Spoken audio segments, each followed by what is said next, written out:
Akcija o preprečevanju spolnih zlorab otrok se je začela v bistvu že leta 2010 s strokovnim posvetom na Policijski akademiji. Nadaljujemo jo sedaj z izidom te knjige avtorja Vojnoviča, ki je namenjena nekako otrokom starim med 10 in pa 15 let. Ta akcija se bo v nadaljevanju preselila na šole.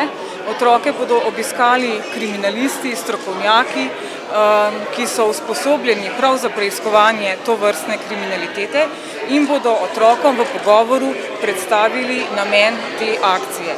Namen te akcije je seveda najprej, da opogumimo žrtve spolnega nasilja, spolnih zlorab, da o zlorabah spregovorijo, da si poiščejo pomoč. Ta akcija je namenjena tudi strokovnim službam, da se vprašajo, kaj lahko še več storimo za to, da zaščitimo otroke. In ta akcija je namenjena tudi staršem, da zaščitijo svoje otroke pred spolnimi zlorabami. Treba je prekiniti za to tišino in začeli smo z tistimi, ki so potencialne žrtve spolnih zlorab. To so otroci. In prav je, da otroci najprej dobijo osnovno informacijo, kaj to spolna zloraba sploh je, na kakšen način se jim to lahko zgodi, kje se jim to lahko zgodi, ker je znano, da so te zlorabe največkrat povezane z zlorabo zaupanja otroka do nekoga, ali v družini, ali pač izven nje, vendar nekoga, ki ga otrok pozna.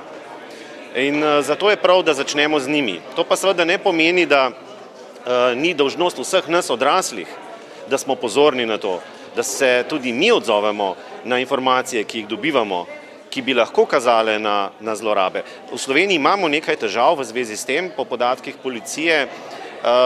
Niti učitelji, niti zdravniki niso povsem dosledni pri posredovanju določenih informacij, za katere zvedo pri upravljanju svojega poklica, pa bi morda lahko šlo tudi za sum spolne zlorabe. In zato je ta kampanja pravzaprav zastavljena zelo široko in je naslovljena na vse tiste, ki se kakorkoli pri svojem delu ali v vsakdanjem življenju srečujemo s temi pojavi. Če se zgodijo, je seveda potrebno jih tudi strogo sankcionirati. Zato smo recimo tudi z najnovejšo spremembo kazenskega zakonika zelo zaostrili kazni, ko gre za vprašanje zlorab, ne samo klasične spolne zlorabe, tudi recimo, ko gre za spodbujanje k prostituciji, vključevanje otrok v to in mladostnikov, ali pa dobivamo povsem novo kaznivo dejanje, tako imenovani grooming. To se zdaj dogaja povsod po svetu, da storilci skušajo najprej otroka nagovoriti preko svetovnega spleta, preko računalnika ali preko drugega sredstva komuniciranja, ga zvabiti na srečanje, potem pa ali pride do same spolne zlorabe ali pa morda pride do poskusa razpečevanja pornografskega gradiva. Skratka, tu država deluje na več področjih, namen te kampanje pa je preventiva, preprečevanje. Kot oče, kako gledate na spolne zlorabe otrok? Jaz sem zgrožen oziroma bom rekel, morda celo preveč pravljičen. Želel bi, da se to sploh ne bi dogajalo, čeprav oči si ne smemo zatikati, vemo, da se dogaja, nažalost, in pa seveda, da se bi vse manj tega dogajalo, moramo o tem spregovoriti na glas, kajti otroci so preveč nedolžna bitja in imajo preveč drugega dela. Lahko ga imajo. Igranje je ta trenutek oziroma v otroških letih tisto edino, za čem so lahko obremenjene. Seveda, tako je tako življenje, tempo življenja jim to ne omogoča z vsemi ostalimi stvarmi, tako da v bistvu še najmanj primerno oziroma obsojanja vredno je pa seveda spolno zlorabe, katere so, bom rekel, največji absurd človeštva. Ničesar ni, kar bi nam že na prvi pogled pomagalo prepoznati storilca spolne zlorabe.